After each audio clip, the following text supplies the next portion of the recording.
ত্রয়োদশ জাতীয় সংসদ নির্বাচনও গণভোট সামনে রেখে কক্সবাজার এরিয়া পরিদর্শন করেছেন সেনাবাহিনী প্রধান জেনারেল ওয়াকারুজ্জামান। বৃহস্পতিবার বেলা 12টায় সেনাবাহিনী প্রধান কক্সবাজারের ব্যায়াম ফাউন্ডেশন আঞ্চলিক কেন্দ্রের সম্মেলন কক্ষে ঊর্ধ্বতন সামরিক কর্মকর্তা, বিভিন্ন আইন শৃঙ্খলা রক্ষাকারী বাহিনী ও অসামরিক প্রশাসনের কর্মকর্তাদের সঙ্গে মত বিনিময় সভায় অংশ নেন।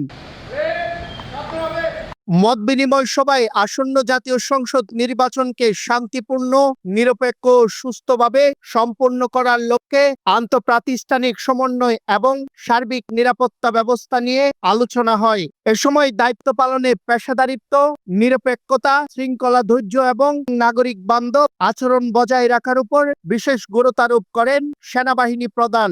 এছাড়া in aid to the civil পাওয়ারের আওতায় মোতায়েনকৃত সেনা সদস্যদের কার্যক্রম সরজমিনে পর্যবেক্ষণ করেন এবং প্রয়োজনীয় দিক নির্দেশনা প্রদান করেন সেনাপ্রধান।